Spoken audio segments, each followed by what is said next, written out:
Konnichiwa. Watashi no namae wa Sarah-chan. Watashi wa Rashid des. Gitu ya. Review kita ini series Jepang judulnya Alice in Borderland, bukan Wonderland. Iya. Nah, ceritanya sendiri tentang Ryohei Arisu. Dia ini pemuda yang lahir di keluarga yang baik-baik aja, sejahtera. Tapi dia sendiri nggak baik-baik aja karena hidupnya nggak jelas gitu. Dia berteman sama Karube dan Chota. Dia tiba-tiba masuk ke dunia lain di Tokyo yang nggak ada orang. Dan ternyata dia ada di dunia permainan, dunia game. Episode pertama, shock banget ngelihat Shibuya kosong. Sama sekali ya. Gak ada orang, kayak nggak mungkin Shibuya kan kayak salah satu persimpangan paling rame ya Paling di dunia padat, gitu kan. Terus bisa kosong kayak gitu, gue bener-bener langsung kepo banget sih. Mikirin teknis ya. Langsung mikirin teknis. Iya. Gimana cara syutingnya, gue gak kebayang sama sekali. Kan ada tuh shoot yang dia muter gitu. Wah itu. Dia ngeliatin kosong, anjing kosong lagi nih. Dibikin sampahnya gitu. Terus kayak bentuknya bener-bener sama lah persis ya. Kayak bikin bangun kota baru aja sih itu sebenarnya. Nggak menebak sih bisa kayak gitu ceritanya. Gue kira awalnya tuh dikenalin kalau dia tuh gamers gitu kan. Wah jago lah ini main game. Jago gitu. main game Dia lah. masuk ke dalam dunia game. Game. Udah lah gue udah tahu nih pasti bakal menang Menang, aja terus. iya, Soalnya iya. dia kan jagoan nih main game. Sampai episode 3 pak. Waduh. Terdas, Ini anjing. ternyata bisa kayak Game of Thrones ya. Iya. Pengembangan karakternya dapet sih menurut gue. Karena gue udah keburu kenal nih sama dua karakter ini. Sedih gitu gue jadinya nontonnya pas mereka mati. Kayak Iya. kok bisa cepet tapi kita bisa kenal sebegitu dalam ya sama merekanya gitu. Karakternya kan emang dari manga ya. Kalau dari manga kan pasti tuh punya style atau gambar-gambar yang unik dan beda sama karakter lain gitu. Live actionnya itu terwujud dengan baik. Si Arisu itu dengan gayanya, si Karube dengan gayanya rambutnya blonde gitu kan. Iya. Terus bajunya Keren tuh pakai sih apa? gayanya. Baju Hawaii, Baju Hawaii, kaos. iya. Terus si Chota pakai baju rapi. Paling misterius si Chisiya ini keren sih menurut gue.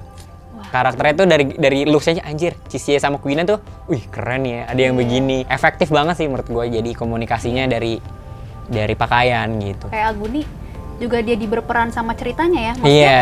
dia kan kelihatan dia tuh serem banget nih. Emang pasti kayaknya nih antagonis deh. Kita lihat dia antagonis. Tapi ternyata sampai di episode paling terakhirnya juga ternyata ada sesuatu yang berbeda gitu kan. Ternyata looks is not everything juga ternyata. Tapi dia berhasil ngebangun 7 episode awal itu untuk punya pandangan kayak gini nih sama Aguni. Punya ya. Punya ekspektasi, ini Aguni emang jahat. Selain looks-nya, latar belakang karakter itu juga dijelasin dengan 8 episode nih ya. Beberapa karakter utamanya itu dijelasin latar belakangnya sedikit.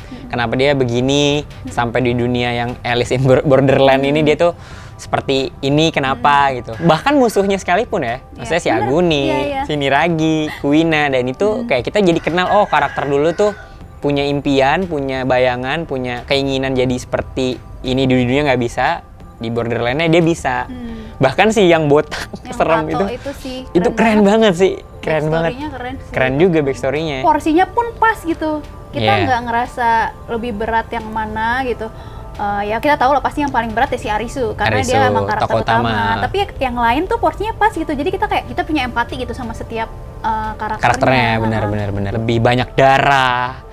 Violence-nya gila-gilaan, rap gitu yang dewasa, ada adegan sex scenes-nya itu kan juga dewasa. Ini emang buat penonton dewasa sebenarnya sih. Dan game-gamenya juga menarik sih menurut gue. Tiap episode kan ada game ya. Mengerikan tuh emang game kartu hati sih ya. Wah, gila sih kartu hati. Setiap itu tuh kayaknya deg-degan anjing. Deg-degan ya. Dan pemilihan karakter orang-orangnya nih gitu. Cocok sih menurut gue. Chisiya tuh kayak punya garis mata yang dari bawah ke atas gitu kan. Set. Buat gue kayak anjir. Ini tuh ini banget cocok banget misteriusnya terus kayak ini orang baik atau jahat ya gitu loh. Itu tuh udah kebayang. Yang jadi Usagi juga atau Tsuchiya tuh juga cocok sih menurut gue. Dia cewek yang kelihatannya polos tapi punya kemampuan yang penting gitu di sini dan ciri khas banget kan. Bisa manjat tebing. Nah si Hater juga itu kalau ada yang nonton, gue pertama kali nonton dia inget ini Cross Zero. Jadi ada musuhnya di Cross Zero, sekolah Hosen, namanya Taiga. Nah mirip banget sama dia. Tiap episode menurut gua tuh makin intens sih, apalagi 3 episode terakhir ya. Gamenya cuma 1, tapi tegang banget karena tiba-tiba begini terus wah kok ternyata begini. Nah gitu banyak elemen-elemen surprise banget tuh. Bener-bener bisa bikin orang tetap ngehook sih setiap episodenya. Ya misalnya dia udah selamat tuh yang dari massacre itu, tapi abis itu ya udah ini abis itu pertanyaannya ini siapa yang bikin game gitu kan? Siapa yang bikin game?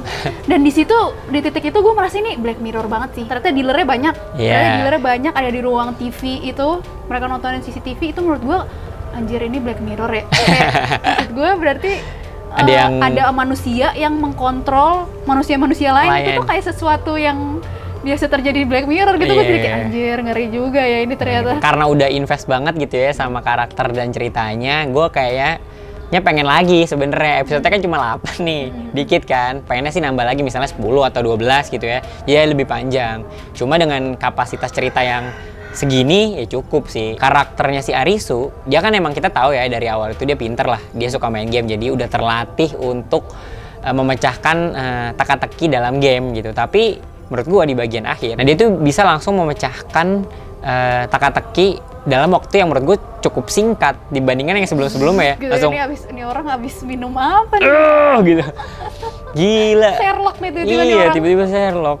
Nah itu menurut gue kayak prosesnya nggak secepat itu sih. Yang waktu scene-nya Niragi mau nge-rape si siapa Usagi. namanya? Usagi. Si Niragi tuh ngomong apa ya? Ya kalau di Borderland nih gue nggak ada peraturan, gue bisa nge-rape, gue bisa ngebunuh, ya kenapa enggak gitu kan di sini? Ya gue ngerasa itu emang si scene itu emang dibuat buat itu ya, rape menunjukkan kebebasan dunia Borderland kebebasan itu. Cuman waktu nontonnya gue bener-bener merinding banget sih, gue nggak kuat banget nontonnya. Kayak nggak tahu ya apa karena gue cewek juga kali ya, gue ngeri banget sih. Untung Usaginya keren ya, digigit lidahnya sampai berdarah. Iya sih itu keren sih. Keren sih. Maksudnya dia bisa membela diri sendiri lah ya. Mungkin itu jadi poin-poin ini kali ya. Poin penting ada edukasi juga. Edukasi dikit juga tuh kali kalau misalnya amit-amit ya pernah sampai kejadian gitu kayak gitu. Harus bisa membela diri sendiri lah ya. Kan ada bagian sex scenes ya.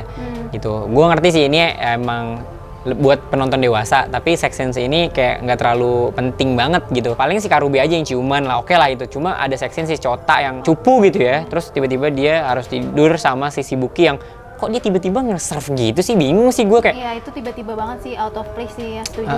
Itu yang buat gue kayak, aduh kayaknya kalaupun ini nggak ada diganti ciuman aja misalnya, itu kayaknya cukup deh. Kalau emang di jatuh cinta ditunjukkannya seperti apa gitu, dalam bentuk lain lah, bukan seks yang jelas. Kebebasan tuh fana tau Cil. Gitu ya? Iyalah, lu pasti berhubungan sama orang lain, nggak bisa dong lu mengganggu kebebasan orang lain. Jadi lu ketemu orang ya lu harus menghargai kebebasannya dengan aturannya sendiri yang dia punya. Iya betul.